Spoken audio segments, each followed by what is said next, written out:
Boom, ding, ding, ding, gather around. We are live. I wanted to try a different time. This is a much different time. It's Monday instead of Thursday, and it's about 3 hours sooner than we would go, right? So I wanted to try it. Let's see if this works. I don't think many people are going to get notified or beyond, but we'll see. And then I messaged a few people. We'll see. Maybe some people will jump on with me on stream. But let's get into it because there's a lot to cover. So I'm torn between two different things I wanted to cover. I wanted to cover a Q&A, the financial stack sovereignty network thing. It seemed to go over pretty well last week. I was going to do a stream Thursday, but my audio splitter, I thought, stopped working, but it turned out that it works. So that was nice. And so maybe I'll do 2 streams this week, but I'll tell you what, I want to start with, I want to kind of start with where we're at, what's going on at the macro level, and recap kind of where we're at, right? So we talk a lot of macro, we obviously talk crypto, there's a lot going on in crypto, but it's all following and all matching and mirroring what, unfortunately, what stocks are doing. So Bitcoin is, it's correlated. It's being treated as a risk off asset right now, essentially. All right. Yeah. So we're gonna just take it real slow. I'm not as jacked as I usually am. Usually I'll fucking wound up on coffee and caffeine and stuff to stay into it. But all right. So say what's up in the chat. Let's get into it, guys. Let's get into it. How do I want to set this up? Because I want that out of my face. And I want this right here, and I think I'm going to I got 3 screens. So I got the luxury of 3 screens, my friends. So I'm going to do StreamYard, and then let me get my shit up.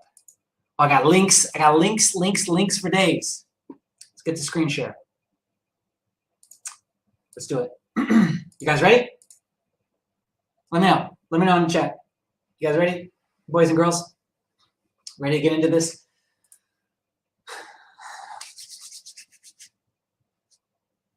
Yes, yes, yes. I'm showered, I'm fresh, I'm feeling good. After this, I'm going to bed. Okay. So, yeah, this isn't really good headline, but I guess we'll run with it. I shot a video earlier today talking about stored value during hard times, and it got me going back through some old data. Got me going back through some old data. Hexations are on right now. Oh, shit, dude. I didn't even realize that. Fair enough. All right.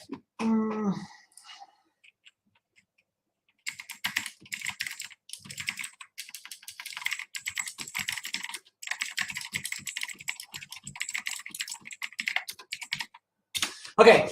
Yeah. I shot this video talking about stored value, and it got me thinking, right? Like, there's a ton of shit that we've forgotten about because the last 2 years have been kind of crazy, right?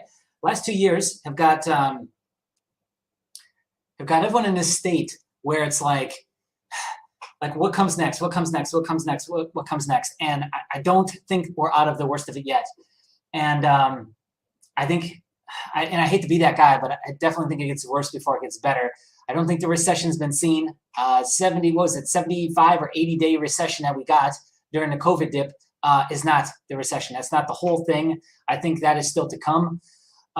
Stocks are still way too overpriced from a value to earning standpoint or price to earning standpoint, PE ratio, Schiller PE ratio, Buffett indicator. There's so many indicators that are like screaming that everything's overvalued still. There needs to be some sort of black swan essentially that happens. And it's kind of interesting though, is that with how fast and how deep everything's been stacked over the last 2 years, it's just like, how are you going to trump? Like it goes from freaking pandemic to World War, the threat of World War, like what's next? Fucking alien attack. So I don't really know what the next piece would be. But yeah, I think that we can look at the data and we can take a little trip back down memory lane into 2021 and we can figure out quite a bit. So let's start off with, where do I want to start? Let's start off with what we got on the screen. Sound good? All right. If you got questions as we roll, just drop it in the chat. I know that Hex Asians is going on right now. Makes sense. I'm out in Asia as well, so it's nighttime. Those guys want to go to bed soon. All right, so I appreciate you jumping on with me. Hopefully you got notified. If you like this sort of thing and you want to bring in a friend or share it on social media, do it. Please do it. Tag me. Let's go. Okay, this is from beginning of 2022. This is revolving consumer credit. What is revolving consumer credit? It is basically everything, charge card, credit card, that shows up on your credit profile as revolving, okay? So this is everything outside of installment loans, mortgages, car loans, any kind of loan in the name. It covers literally everything else. And yeah, it is at a record high. Here's your COVID dip right here. So revolving credit went through its cycle, and now everyone's maxing out credit cards again. Okay, so okay, face value, this isn't a horrible thing. Let's take a look at savings rates, though. We're gonna come back to this. Don't worry. What is personal saving rate at? Well, this was updated January of 2022, and we're at 6.4%, which is like, man, it's like, man. Here's the COVID dip again, record high. Personal savings rates, and we're just kind of like at whatever right now, right? This is not special. This is just kind of like the lull. It's at the lower end of it too, of like this band between, what is this? What's our high here? What is this? Get on there, 17, and this is 9. So 6 to 9, I would say, is our band of just like average, and that's where we're sitting at now. So savings rates aren't especially too high, 6.4%. Record high amount of revolving credit being pulled out. So, okay, let's keep looking. Maybe we'll find something. Well, this was as of October 2021, I think. I think that's what I got it tagged as, right? Yes, October 2021. Okay, household financial assets, percent of directly and indirectly held corporate equities. Risk assets, speculative risk assets, all-time highs since they started measuring it in whatever, 1960. Record high. Okay, so we already know. Everyone's holding equities. But in case you are doubting this in any sort of way, let's look at this one right next to it, which is a conglomerate of data findings from Bank of America. Who else we got on here? Global Financial Data, Bloomberg, USDA, a bunch of other ones. Okay, so this looks at, and I've shown you this before, this looks at what we call real assets and what are actually considered real assets. Those are things like commodities, that'd be your gold, silver, palladium, copper, etc. Real estate, collectibles. This would also be land, boats, any real tangible stuff, right? That usually doesn't go up or go down in a crazy amount. It's not really volatile, is what I mean. And financial assets, large cap stocks, well, just equities in general, long-term government bonds, treasuries would probably fall into there. Basically anything that is a speculative risk asset. And you'll see that real assets are at an all-time low since they started collecting data in 1925. So everyone's holding equities. We're maxed out on credit and equities, but equities have been down the last 2 weeks. So what does that mean? Everyone's underwater.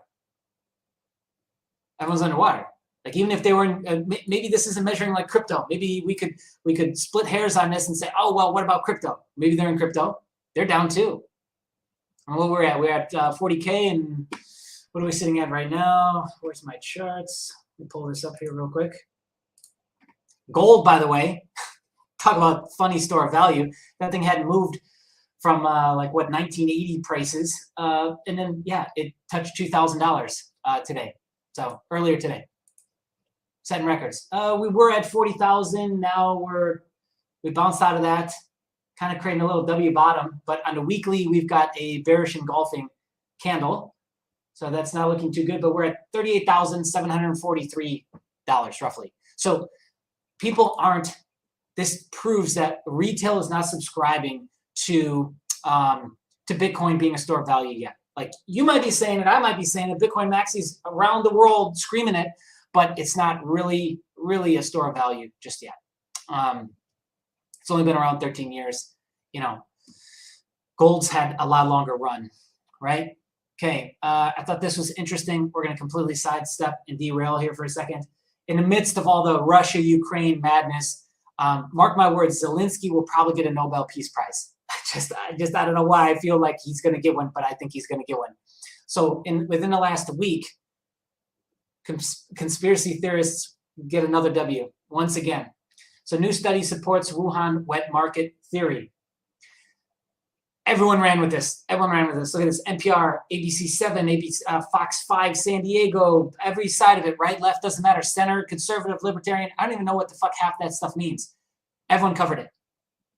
And it was funded by the NIH, some shit that basically Fauci is on the board or a major player in. So they funded it. This is getting confusing because we got the email leak from early 2020. We've got his involvement. And now, once again, we got his involvement proving that, yes, the thing that he said was wrong early on was actually right. I don't know. I'm getting lost in narratives here. But they rolled this out because nobody's looking, guys. They also, the report that was supposed to be held and locked for 79 years or some shit from Pfizer about the side effects, the 8 pages of side effects, that shit was like eye-opening, dude. Eye-opening.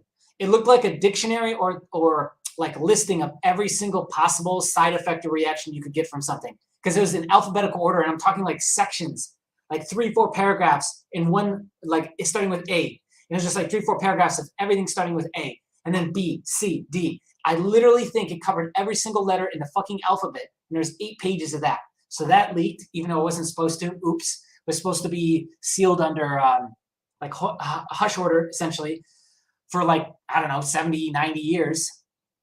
It's out now. So it's kind of funny how that happens magically when everyone's focused on something else.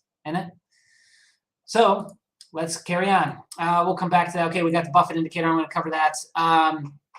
We are expecting consumer credit, I think, today. Today is going to be Monday, so I think we're getting that. And then this week, too, I think we will get inflation.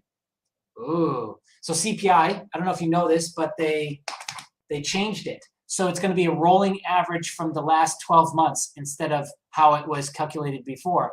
So what that means is they're manipulating the data. Now, when this came out and the news broke, and a lot of people, myself included, were talking about, oh, hey, look at that. They're changing the CPI model again. Everyone's like, oh, it's not a big deal. It's not a big deal. It's just 12-month rolling average. It is a fucking big deal. Because when we remove data from our data set, we are skewing the data. Wow, crazy thought. So by us not looking back historically, it drops the CPI number. That's the simplest way I can put it. Over time, it'll show a lower CPI than it should. Yo, Finbear, what's up? Renman, thank you. Dehexican, thank you for jumping in. Welcome, where we talk about everything macro, partially kind of sort of crypto, and we kind of merge the two together. Yeah, so, yeah, if you want to go off of like, CPI doesn't matter, by the way, because, okay, here's why. Here's how you smash that. Okay, if eggs cost $1 today, and tomorrow they cost $2, that's not 7.5% inflation. That's 100%. The price just doubled. Okay, my gas was $2.75 last week, and I think earlier I was talking about this, and I think I misspoke. I thought it was going towards like closer to $6, but I think it's closer to $5 everywhere. Now, it's already 7 and 8 and 9 in major metropolitan areas, California, Virginia, I think. Hell yeah, share my stream in groups. Thank you, sir. It's already super expensive there, but again, $2.75 to $6, $4, just double the price. So who cares about what the fuck CPI says? Inflation is out of control. End of story. Nothing more needs to be said. We don't need to like get on CNBC and talk about it. It's too much, right? Cost of chicken's gone up. Wheat prices, look at what wheat just did. Copper went up to fucking $5. Wheat is up 143%. So it doesn't really matter what you're telling me about CPI numbers. I don't care. The average person on the ground, let me ask you, do you care? No, what you care about is that your grocery bill went from $90 for a week or two to $200, right? That's all you care about. All right. So let's talk Buffett indicator. We started here, in case you're just tuning in, talking about store of value, talking about Bitcoin and how it's reacting like a risk asset right now. What's so weird about that too is like, You've got everything right there working for you, and you still can't fucking pump the price, guys. Come on. I got a bag of Bitcoin too. I want to pump the price. We had Canada try and shut down exchanges, and well, they didn't try and shut down exchanges. Let me rephrase that. They tried to force exchanges to somehow magically de-encrypt and back search people's transactions that were involved with the Freedom Convoy to then destroy their lives, shut down their wallets, and steal that crypto. Bang, take it. They couldn't though. From what I've heard, they actually never were able to take crypto. Now, maybe some people got it, like, a small percentage, 1% of people, it actually, something happened to them. But they definitely got the PayPal stuff, the GoFundMe, and the 2 other funding platforms. But the Bitcoin specifically, they couldn't get because it is just so hard to do. Even with a DLT, it's just really, really hard to do. And most of the exchanges were not willing to work with them. But like, you just had a specific example of, and Russia is another great example, right? They just seized bank accounts. They're going to take your money. I mean, we got Cyprus. That was a great example of that. You go to bed, you wake up, and a percentage of your money's gone. They didn't tell you. They just took it out of your bank account. That's what happened in Cyprus. I don't know when that was. What was that, 16 in Cyprus, 2015, 16? So the same shit's going to happen here, like with assets. And look already what you're hearing from Russia. They're seizing assets. They're just taking your money. Just fuck you. That's insane, dude. That's absolutely insane. Nobody should have to deal with that. You work your ass off for your money. They don't just get the right to take that and shut it off and whatever other weird shit is happening now. So we've got like the Canada thing where they shut down GoFundMe and they stole until we made enough noise. They were fully ready to steal that money from the GoFundMe campaign and the 2 others and donate it to a charity that they thought was a good cause. You don't have the right to do that. That's called fraud. Like if you or I did that, we would go to court and we would go to jail because that's called fraud. But apparently these people can just get away with this shit. So the use case could not be better right now. It is like peak perfect time for Bitcoin to run. And it's not doing shit. It's just sad, man. It's absolutely tragic. That's the most tragic shit about everything I'm covering is that right now everyone should be flooding into Bitcoin because that is the answer, right? Like, okay. I don't think it's perfect. I don't think it's the finish line, but it's a great next step. And with some really basic steps, you can protect yourself against them shutting down and taking all your money. So Bitcoin compared to a bank account, yes, Bitcoin all day. Bitcoin is like, let's just chill. That's the finish line. No, thank you. Hopefully you get my point. So yeah, dude, it's crazy, right? Like this is the use case. It's happening right in front of us. Move. Go up. Instead, fucking gold goes up. So guys like Peter Schiff get to say, I told you so. God. Ugh. The dollar and gold is going up at once, though. So that's kind of weird. That's got me thinking of, remember Santiago Capital? Did you guys ever hear of milkshake theory? The milkshake theory? After my stream, jump in YouTube, type in milkshake theory, you'll see them. Basically, just talked about that there's going to be some weird shit that goes on.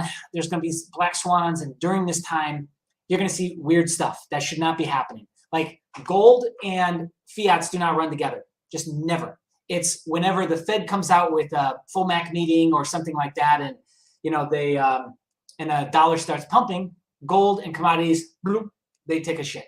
Okay, but what's happening is, in the last 24 hours, is gold was running with the U.S. dollar. So there will be points in time though that I think that's happening. What would be really crazy is gold running, the U.S. dollar running, maybe not equities, but cryptos running as well. You could see that very, very easily. You could see that happening too. Like that might actually be the next phase of what we're going to see next is that, right? So anyways, back to it. Where were we at? Let's talk about Buffett indicator.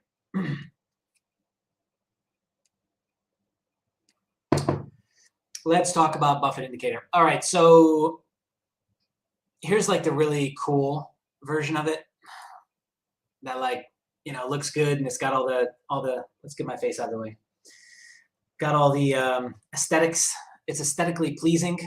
Historical trend line, i.e. fairly valued on the Buffett indicators, is black line. The yellow is overvalued and the red is strongly overvalued, +2 standard deviation. We've got this little red box here, which is the internet bubble, which was +71%. and this is as of February 11th. We're going to update in just a sec. 228% ratio of market value to GDP, 88% higher than long-term trend line. 228% ratio of market value to GDP. First off, let me explain what the Buffett indicator means. Let's go back right here. Okay, the Buffett indicator is market cap to GDP. Let's come down here. This is longtermtrends.net. They've got a lot of amazing charts. So, and this is just updated. So if you want the exact number right now, it is 180% of GDP. We've got a lot of room to come down. That's like the simplest way you can translate this is stocks are insanely overvalued.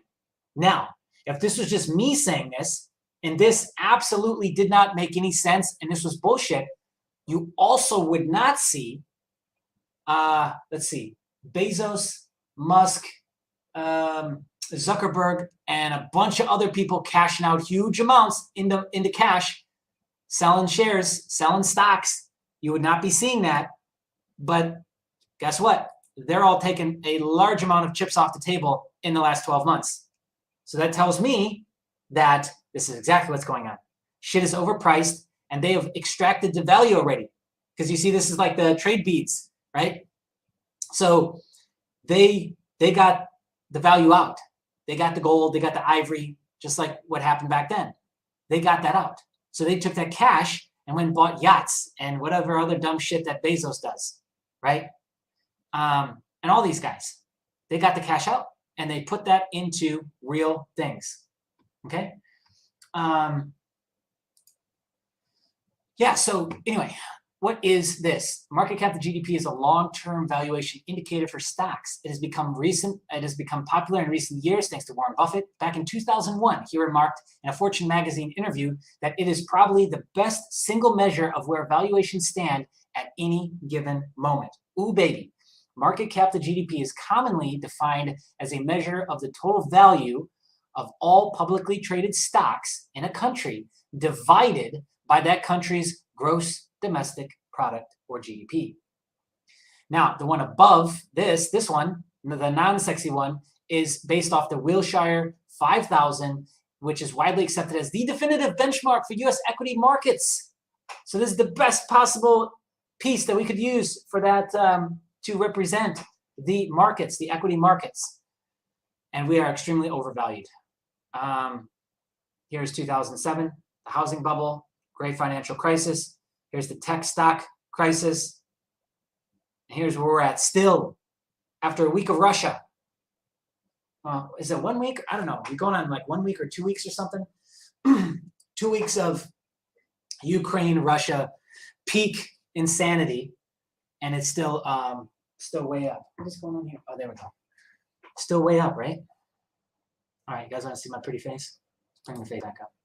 Whoop, nope, not that one. Too much. Back it up. There we go.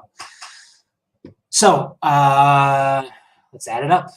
We got this indicator pointing to bad news. We know where everyone's money is already sitting. It's not sitting in savings, not sitting in real assets. It's sitting in equities, which have been down for like 2 weeks. But the good news is, are we still going to get a rate hike? We were talking 50 base point rate hike. Maybe it might be what, 25 now? I don't think they're gonna at all. Because now they're able to get this market correction. The inflation is still hit to a degree. They get the market correction without having to raise rates, right? Because got to understand, it's nearly impossible for them to raise rates right now. It would be so bad for them to raise rates right now. And what's interesting is okay, if that was really that important, I just read earlier today that they want to do a $10 billion stimulus for Ukraine. I didn't agree to that as a taxpayer. Did you? I didn't get a fucking email with a voting system with a yes, no, maybe.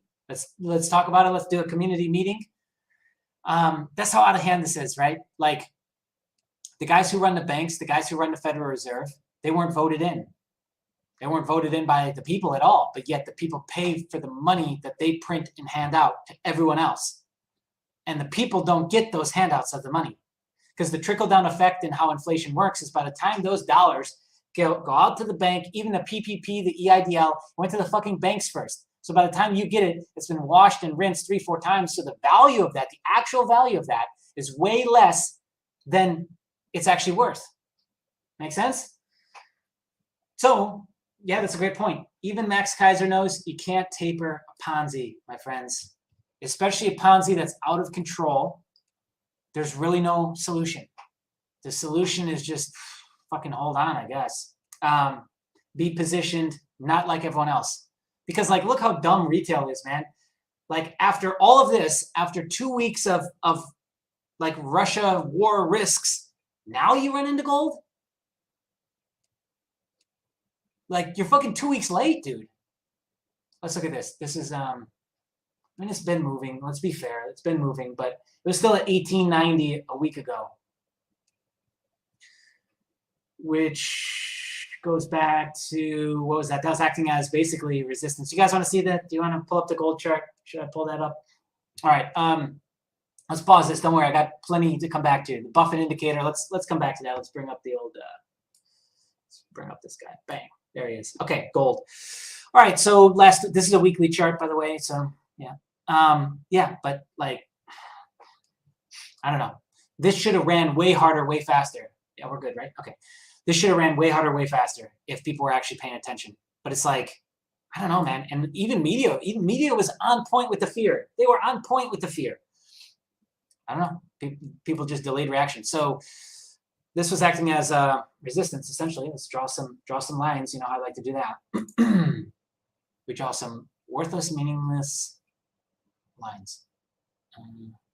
Oh, look at that. It's like a perfect tap square up right there. The body of that with the wicks here. Square up right there. Look at that. This is just, I don't know, gold is like so easy to spot. And it's really easy to track because it just basically reacts in an opposite direction or diverges against the US dollar, usually. So what did it tap? $2,001 exactly, and it's already down 36 bucks per ounce. Yeah, anyway, here's gold. Beautiful pattern. It's been playing out. This almost looks like some Wyckoff shit, doesn't it? I don't know. Zoom it out a little bit, probably. It's probably got some sort of a Wyckoff pattern in there. But yeah. Okay, so this was 2020. I was trading this a lot through the Rona dip. Man, making a killing off fucking gold. Yeah, so up till August of 2020, that's where we saw our all-time high, $2,075. I don't know, man. Like, global pandemic, nuclear war. Global pandemic, nuclear war. Should we be at a higher price in gold right now than pandemic? Or is it like everyone doesn't believe that it's going to happen? Because I don't. I don't think it's going to happen. But what would be more painful? An all-out war that everyone's got to jump in on, or like this weirdness that you sense right now? Like, I'm glad that we're actually getting videos of like real shit happening over there, and we're not getting fake videos. Like even Reuters has an entire thread. Go on Reuters Twitter, and you'll see it at the top. They've got an entire thread, which is huge now, of all the fake photos and videos and recycled crap that's been used up until this point that is not current Ukrainian Russian footage. So it's good we're actually getting like real footage now. Thank God. 2 weeks in, we're actually getting like real shit and not fake stories. But yeah, like, I don't know, man. If the threat of nuclear war was real, would gold really like have just rejected $2,000? I mean, wouldn't it should be like fucking $10,000 right now? I don't know. Bitcoin did go nuts in Russia up against the ruble.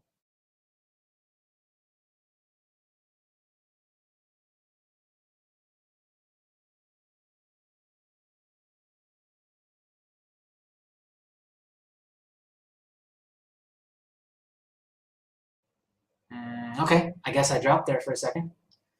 That's weird. Okay, you gonna work? Yeah. StreamYard. Welcome to the party. Look at all these lines, dude. Isn't that the most confusing shit you've ever seen? I got way too many lines on this thing. Way too many lines. Tell you what, I look at it and I don't even know what's going on. Okay, so here's what we got. Got this little cheeky W bottom happening. This is what we're looking out for. This is no good. That's a bearish candle on a weekly is usually very significant, but you'd have to go back in time and see. It's not as bad. Not as bad as you think, but the consolidation of volume is bad. The fact that it did get pushed down, price got pushed down so much. And what is this? $44,000, almost $10,000. I mean, that's a big deal. So yeah, eyes open this week. I think this will be a defining week. Hypothetically, all the cards are there. You don't even need good news. It's literally just, hey, look at what's happened. They shut down PayPal. They shut down, oh, look at all the banking access they've shut down to Russia. The Canada thing that happened. Everything is set up and teed up for risk on in Bitcoin specifically, but crypto as a whole should be. I mean, if we're going to see it, we're going to see it this week. Otherwise, it's just fucking rejection from one of these stupid lines I've got and slow death. And that'd be painful to watch, wouldn't it? All right, enough of that. Yeah, I'm sitting on gold and silver. I have for like pre-corona. When did I get that? Fuck, I don't even know. Right when it first started happening, I think. I've just been sitting on that. I mean, even when silver was sitting nice at like, what did it hit? I think in physical stores, it was like 30s, mid 30s or 40s. All right, we covered inflation. What else do we got? Oh, let's take a little trip back in time. I said we were going to do that, and I got distracted. I'm pulling this up because I've got all this in my disaster folder. I just don't feel like digging it up because I don't mark anything. So it's just ordered by the date that I added. 2021 officially has the second most new highs ever. Seems like forever ago, doesn't it? That, okay, stream seems okay now. We're back up to full speed. Seems like forever ago, right? It's just 3 months ago. 3 little months ago, everyone was still locked down. There was, you know, COVID deaths plastered across the fucking internet every single day. Ugh. Now, you don't hear shit about that. But also, too, like, there was 69 all-time highs for the stock market in 2021. That's crazy. The third highest. Second or third? Oh, second. Because 77, what was that? 97. No, 96. I don't know what this chart to this is. What is that? 96 or 95? 95. Crazy, right? It's like you gotta look at this stuff because stuff is moving so fast, I feel like now, and it's like the news cycle is compounding so much data that it's like it's so dense. It's like feels like years. It's 3 months. 3 months ago, we were in this still. 3 months ago, we were posting up memes about Australia and the COVID camps and all the other shit that was going on, right? Now it's all gone. It's wild. 2021 is one of the best years ever for stocks. You imagine how, dude, that'd be depressing, wouldn't it? So going back to it, everyone's sitting in equities, right? You're coming into 2022 like, yeah, COVID bottoms in, we good. I got my positions. Maybe you didn't get the best entry, but you DCA'd your way down. And Apple and all these tech stocks, you're sitting in a FANG position or some shit like that, right? Because that's what everyone's doing.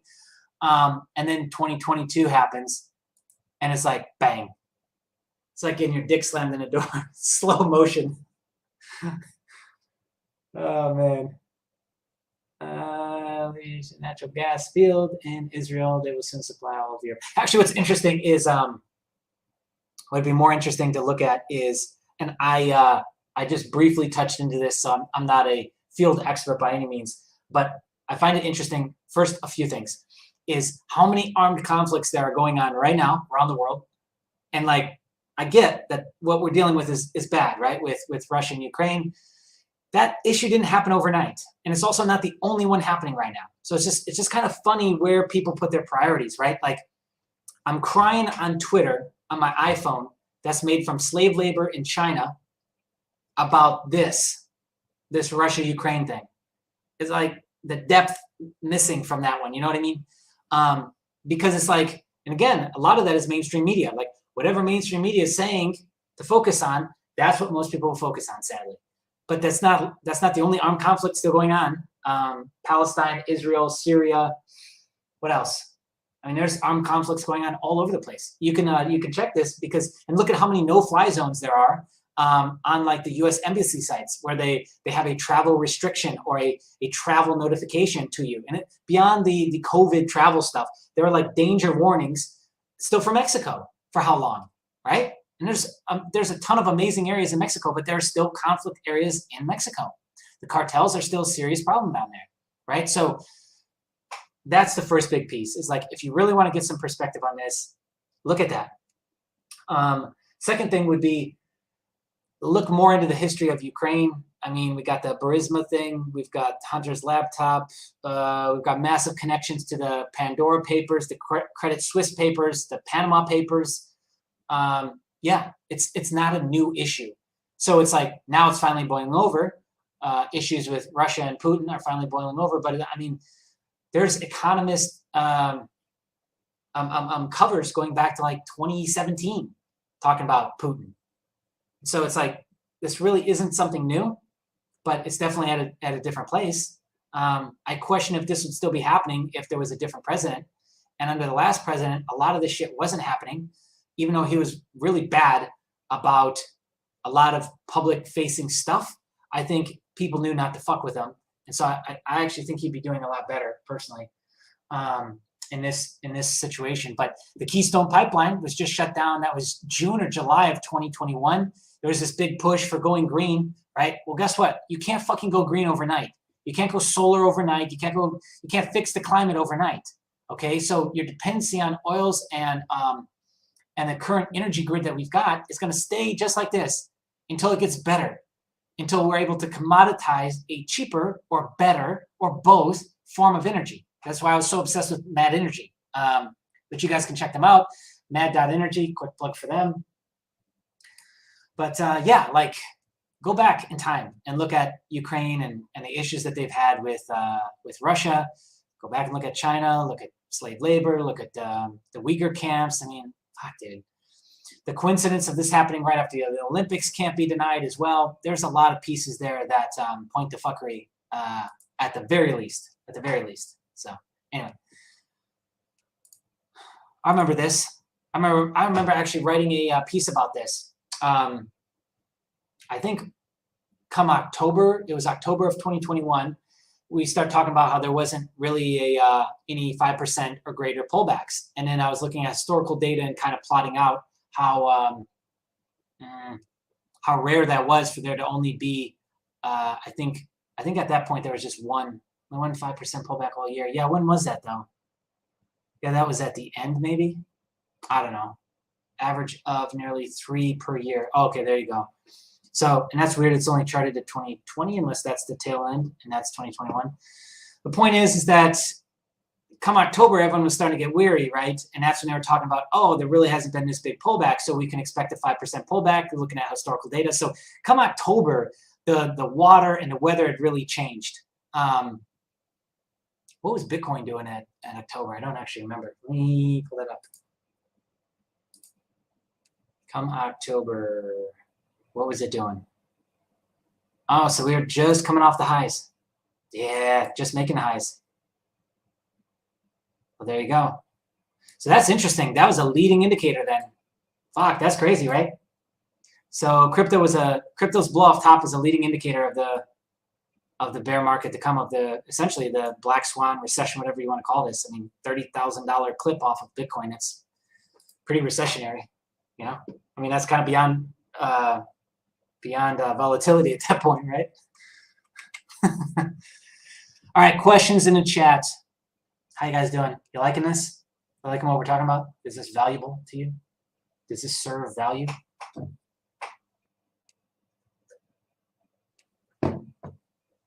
I love talking about shit like this. I wanted to talk more about this financial, this sovereignty network, right? Because I really do like a Q&A, but I think we'll save that for Thursday. Because really, I'm not like sold on the idea. I don't really care if it's like we can break apart the idea. I'd rather actually bring up the concept, talk about it, and try and figure out ways that it's like not that great of an idea. Because maybe then I can get some ideas and make it better. Pullbacks happen and are normal. What is this? Average S&P pullback.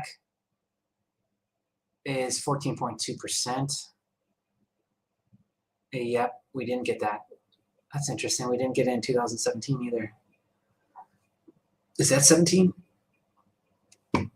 Yeah, so Bitcoin was a leading indicator in October. Blow off top. Then I still think that S&P went on to make another all-time high in November or December, but it wouldn't have mattered. That's interesting. So you could have exited in October and be chilling on the sidelines still. That would have been pretty good. Much value, much thanks. Can't run trucks on batteries, powering them with coal. Oh, shit. Fucking A, man. All right, what else did I have? I think that's it, dude. What do we have, 43 minutes? I got some dinner. It's getting cold. I don't think I want to finish it, though. Yeah. So there's a lot of, I hope there's a lot of value to even just like pointing out the structure. There's a deep structure to everything, right?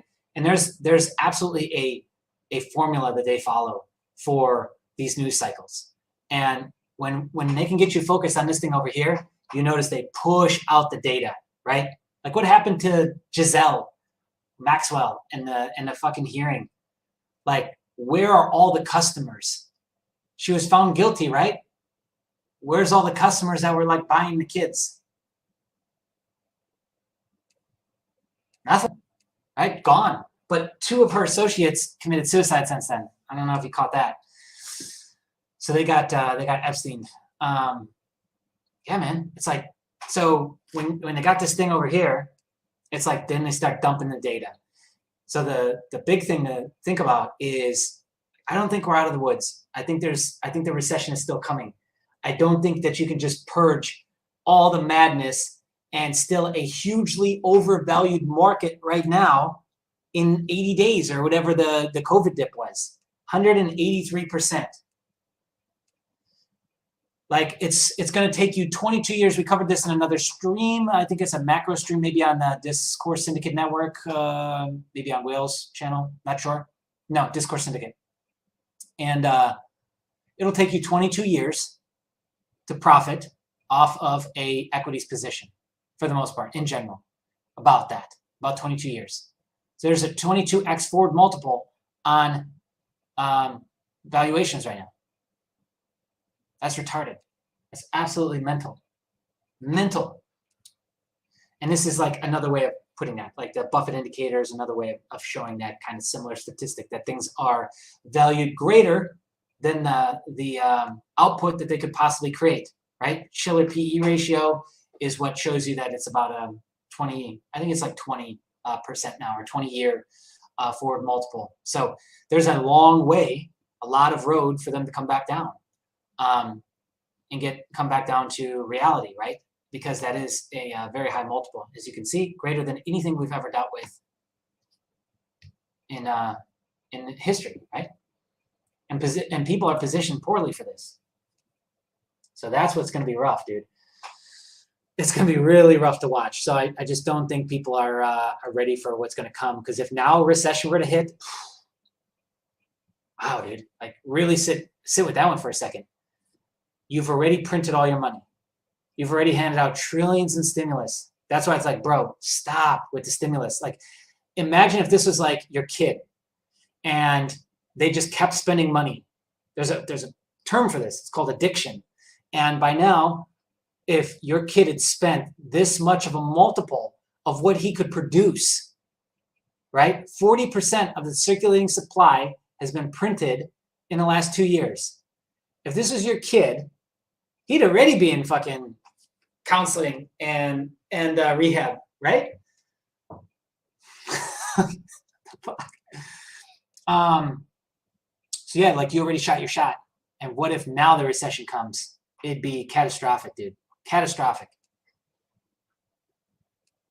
At least small businesses would be able to stay open because there wouldn't be any mandates and shutdowns, I hope.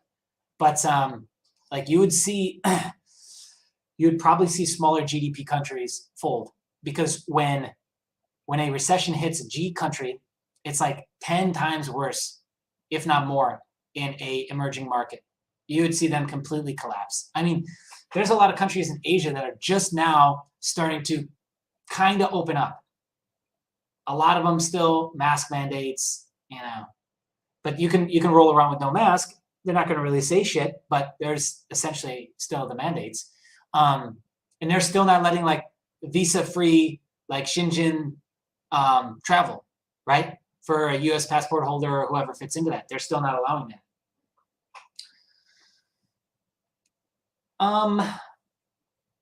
Yeah, so I don't know.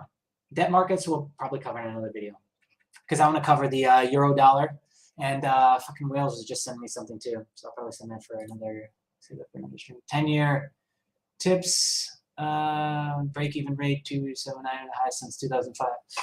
Yeah, he's on Hex Asians right now. I think they're talking macro too. Competing for eyeballs, but it's cool because this is recorded, and then you can come back and watch the replay. So if you miss it, I fully expect you to come back.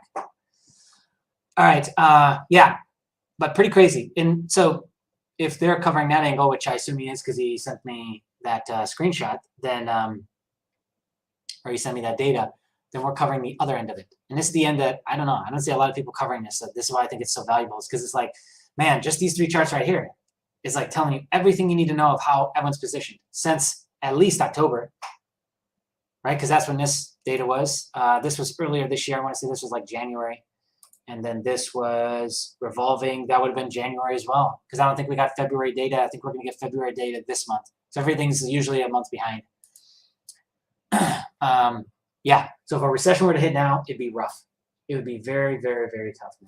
Hey, appreciate the love for the show. Thank you so much. Means a lot. Yeah, I do a fair bit of pre-gaming before I come on and stream 100% to make sure that I'm coming correct. Okay. So what I'm saying is, don't be surprised if this isn't it, and this is just the start of what's to come. I know that sounds like shit, and it sucks saying it, but yeah, like to think that the COVID dip was it, and we're not going to see anything else. I don't know, man. There's too much pointing to no. There's too much pointing to we're not out of this yet, right? We're not home free. If you guys haven't subscribed, subscribe. Only takes a second. We're at almost 5,000 followers, I think, on this account. I want to start bringing on more people. We'll probably like build this network out over time. Turn this into something. But for now, it's just me, and I really don't get into like the nuts and bolts of crypto, even though I closely follow the crypto market. I don't really want to report on that and talk about that stuff because it's covered ad nausea in a lot of other channels. But yeah, some big news. Andre walked away. Andre was, which I don't even know why they announced this because it doesn't really make sense. He had kind of already stopped development on, what was he? He was part of Yearn, YFI. He was part of Curve. He was also part of Phantom, FTM. So one of his friends, which I think was really just an anonymous account of his, announced that they are, which just announced that they're going to like walk away and that they're done. I think overall, like, he had some dumb shit he did. He had that EMS, where he like launched the smart contract, and then he was going to do like this bigger game project, and everyone aped into it because YFI did so well. And then he's like, oops, nope, we're not doing it. And basically everyone lost all their money. That was kind of shitty. And he had some other weird stuff that he did. But I think overall, Andre was like a good dude. He contributed a shitload to the space.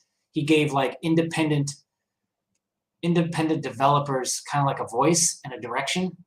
And I saw a lot of people like praising him for that. So I think overall that was good. That is kind of a blow though, that he left, because him and his like small team were really skilled, and they were doing some really cutting edge shit that nobody else is really doing. So anyways, that's it, guys. I'm gonna end it there. Lose my voice. Thank you so much for tuning in. We will be on Thursday, right after Wake Up Hex. We'll be on Thursday, and we're going to talk about Sovereignty Network, financial stacks. We're going to talk about residual revenue streams and all the fun stuff so we can all get rich and make private islands together. Okay, sound good? So we'll see you next time. Subscribe to the channel, like this video, comment when the video is uploaded, share it with your friends, and yeah.